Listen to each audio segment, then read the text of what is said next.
In today's episode, we unbox Imperial Settlers, Empires of the North by Ignacy Trzewiczek, published by Portal Games.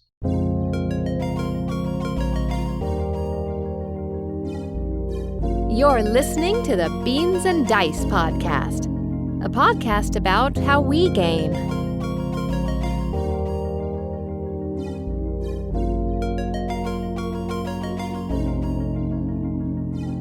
Hey folks, I'm Carlos. I'm Rob. And we are the Beans and Dice podcast, a podcast about How we game. So today we were going to do an unboxing. We're going to show you the components of what's in the box for Imperial Settlers, Empires of the North. Imperial Settlers, one of Rob's favorite games. All-time favorites. Yep. And for me, I purchased, so he owns Imperial Settlers, I purchased Empires of the North, which is a different game. This is not an expansion to Imperial Settlers, it's a completely different game. Standalone, yep. It's a standalone game. So this is what I purchased for me, which we're going to unbox for you, show you these components. So get in there, Rob. What do we got? Take a look. This is the first time unboxing. We took the shrink off before we started just to cut down on the glare, so hopefully it won't be too bad. Looks like right on top we have what's mostly looks like a promo, just about some of the other games in the Imperial Settlers line. I got the original Imperial Settlers, the Roll and Write game, which I own, some of the expansions for the original Imperial Settlers, and then the Empires of the North, set in the same world as the classic Imperial Settlers, but a whole new game. I love the artwork in this game. This is just, and look, it's a map. It's a map of our world, you know, the Earth. So you got the North America, South America, and then it's got all the little fun art that it's known for. It's just, the Imperial Settlers art is what really gets me. It's just this cutesy, but stab you. Yeah, definitely kind of quirky, but yeah, it's a little bit hidden in your face. But there's definitely some. Let's check out this rule book. Some combat. That doesn't things. look thick at all, man. How No. many pages is this thing? Looks like a total of 11 pages, 10, and then 11th page. Yeah. And not a lot of text on each page. This is nice. This is more up my alley. Yeah. My brain can't handle too much more nowadays. Yeah, it looks pretty clean. There's a page for setup. There's a couple pages here for game flow, and the actions of the game. Imperial Settlers, normally you have a selection of different actions. Imperial Settlers, usually kind of a back and forth, one action at a time. You take an action, I take an action. A little back and forth movement. And this is really more of like a matte. You show it over there, Rob. Yeah. It really is more of a matte paper. Yeah, it's not a real shiny paper here on the rule book. I can't say that it's very sturdy, right? No, it's matte. It's almost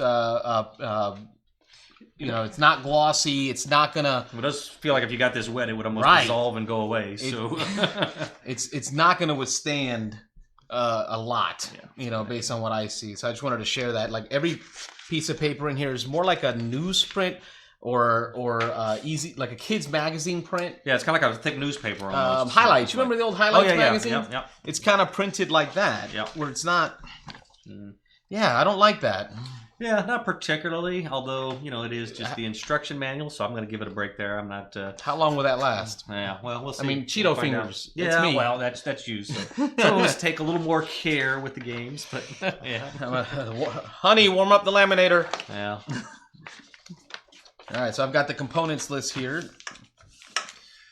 So we got a punch board here of looks like some of the coins in the game. The resources. These are says faction markers here. There's 6 different colors. Yep, you got your clan markers. Game plays, is it 1 to 6 in this game? I believe it's 1 to 3. 1 to 3. Yeah. Huh. All right, they got 6 factions. Oh, there's 6 factions in the box. So you well, can it's choose three clans in the box, but each clan has two ways to play that 2 clan. options. That's right. Yep, there you go. Which is nice. So they got different faction markers for each of those different factions. Got multiplier tokens here. That's a standard thing for Imperial Settlers. Sometimes when you have extra of a certain thing, you can use the multiplier at ×5 so that if you run out of one of the components. But the boards seem to be kind of average quality, average thickness on the cardboard. It's not super thick. It's what I would ask for. Yeah. It's the level that I would ask for punchboard component quality. Looks like... but actually better because this is linen finish. Here, put it under the macro cam. Yeah. Get a token down there so you can see that linen finish. You can really see that linen finish. Yeah, it's definitely, it's got a nice shine to it. It's getting a little, well, it's not too bad there on the shine on the lights here. But It's again, the thickness isn't bad. It's not overly thick, but it's not. It doesn't feel thin and flimsy. It's pretty standard. It's sturdy enough. Sturdy enough. It's linen enough. It's a good token. They seem to be punching out pretty clean. Not any really rough edges or anything on them. So they're coming out of the backing pretty nicely here. So that seems to be working good. Those are the raised tokens, which I think is similar mechanic in the actual game. Yeah, on Imperial Settlers, it was little swords. It looks like here it's little axes as far as the raised tokens. You've got ship tokens. Each of the factions Yep, has... those are your clan ship tokens. Yep, has some ships. And some common ship tokens. So there's 13 clan ship tokens, 3 common ship tokens. Yeah. Then we've got the action wheel here. Yeah, that's the big mechanism added to this game. So you got your first player marker in the middle there. Yep. So that's your Yeti. Okay. And then on the perimeter of that are your action tiles. And that's how you select actions in the game. And what's great about the game is each game, these action tiles, and we'll come over here to the GoPro. These action tiles are going to be laid down in a different order, Rob, every game. And when you play the game and do your action tiles in random order every single time, what's going to happen is when you take an action, you can modify to go from this action to this action, or from this action to this action, but it doesn't let you do these actions. So each turn, you're going to select an action and only be able to adjust to the other actions on there. Okay. So it kind of changes the game every game. Almost a rondelle part of it there, and the rondelle changes from game to game. So I like that. Pretty cool aspect. Yep. And then you said this is a first player marker here? First player marker. Okay. Looks like 2 sides there, so I don't know if there's any significance to the solo mode is the yellow side. Okay, so there's such solo mode marker there, and there's a yellow side to the rondelle pieces as well. So I assume that's probably also the yellow is the solo part of that. So yep, pretty cool. Solo variant only. All right, keep moving through the box here. So we've got, this looks like to be probably one of the main game boards here. This is the island. So that's one of the boards of the game. Is that 2-sided? No, it just looks like one-sided with just some artwork on the other side of the board. Yep. We've got the score track here. There are 2 sides to the score track as well. I was just taking a quick look to see. They both look like they go 0 to 49. I got a couple tiles here for spent workers. It looks like depending on who you're playing there. The different players will get different spent workers. Just looking ahead here, we've got a bag of sheep pieces here, little wooden meeple sheeps. Oh, sheep. Yeah, sheep. So got a good handful of those in the box, as well as there's all kinds in here. We've got some, looks like some sharks. Kind of go through these and kind of dump them all in a pile here, and we'll sort through them. We've got the apples. Anybody who's played is familiar, Imperial Settlers is familiar with the food tiles, the apples. I think those are tomatoes. Oh, no. Big debate, but they're definitely apples. It's not a debate if they're definitely apples. They're definitely apples. It's a debate, but they're definitely apples. Robert has ended the debate. No more debate. We've got wood, which is from the base regular game. We've got stone, which is also from the regular game. So all these are real similar to the regular Imperial Settlers. I think these are pretty much exact replicas for the stone, the wood, and the food. Again, the shark are new. The little sheep are new. Also in the box, we've got some player markers here. Looks like big chunky. Nice, chunky. Big chunky pieces here as far as... So these are big, nice, tall, thick discs. And then we've got your workers here. These are always little slightly larger pieces. Got the standard regular, this is what you use usually to mark your actions that you've taken in action. You spend a worker in Imperial Settlers. They've got 2 bags of those workers in here. Some of these workers in here. Show those on the smaller camera there. And then, again, there's just another bag of workers in here. So you got a nice big supply, big stack of the workers in the bag, in the box. So I thought those were pigs. Pigs? No, I thought they were pigs. Workers. Actually, those are a little different, though, now that I look a little closer at them. They've got little hats on, which they didn't have. They had rounded heads on the top in the regular Imperial Settlers.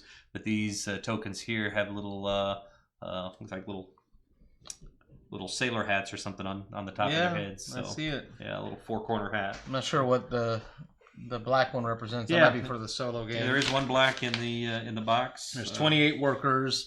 20 plus fish tile, 20 plus sheep tile, 20 plus food tiles, 20 stone, and 20 wood.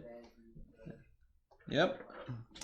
And once we go we got inserts down to the next level, the box has some nice inserts. Let me bring these back in the main shot. So if you can see here, this was here, and so this is pretty nicely done here. That is nice. This is actually a nice thick plastic on the insert. So Contrary to the game manual, these don't appear that they'll wear out anytime soon. They're nice and thick.